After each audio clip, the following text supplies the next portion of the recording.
ہر مسلمان کے لیے یہ جاننا بہت ضروری ہے کہ حضور نبی کریم صلی اللہ علیہ وآلہ وسلم کے ہمارے اوپر کیا حقوق ہے۔ بسم اللہ الرحمن الرحیم۔ السلام علیکم دوستو، آج کی اس ویڈیو میں آپ کو بتاؤں گا کہ حضور نبی کریم صلی اللہ علیہ وآلہ وسلم کے آپ کے اوپر کیا حقوق ہے۔ میری یہ ریکویسٹ ہے کہ آپ ویڈیو کو سکپ نہ کریں، مکمل ویڈیو دیکھیں تاکہ اس ویڈیو سے آپ کو فائدہ ہو سکے۔ سب سے پہلے آپ صلی اللہ علیہ وآلہ وسلم پر ایمان لانا کہ وہی آخری نبی ہیں، ان کے علاوہ کوئی نبی نہیں آنے والا۔ نمبر 2، آپ صلی اللہ علیہ وآلہ وسلم سے ہمیشہ محبت کرنا، ان کی محبت اپنے دل میں رکھنا۔ نمبر 3، آپ صلی اللہ علیہ وآلہ وسلم کی عظمت کا دل میں ہونا۔ نمبر 4، آپ صلی اللہ علیہ وآلہ وسلم کی اطاعت اور پیروی کرنا۔ نمبر 5، آپ صلی اللہ علیہ وآلہ وسلم کے دین کی نصرت کرنا اور دین کو پھیلانا۔ نمبر 6، آپ صلی اللہ علیہ وآلہ وسلم پر درود و سلام پڑھنا۔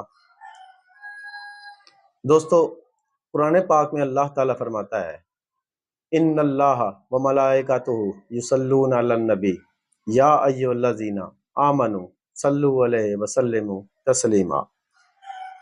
اللہ تعالیٰ اور فرشتے حضور نبی کریم صلی اللہ علیہ وآلہ وسلم پر درود و سلام بھیجتے ہیں، اس لیے اے ایمان والو، تم بھی آپ صلی اللہ علیہ وآلہ وسلم پر درود و سلام بھیجو۔ دوستو، اس آیت میں اللہ تعالیٰ نے درود و سلام بھیجنے کا حکم دیا ہے، لیکن وقت مقرر نہیں کیا، ٹائم مقرر نہیں کیا۔ نماز کا اللہ تعالیٰ نے ٹائم مقرر کیا ہے، فجر کی فجر کے وقت، ظہر کی ظہر کے وقت، عصر کی عصر کے وقت، مغرب کی مغرب کے وقت، عشاء کی عشاء کے وقت۔ ان کے ٹائموں اوقات کے علاوہ آپ نماز نہیں پڑھ سکتے، اگر پڑھیں گے تو قضا نماز پڑھیں گے۔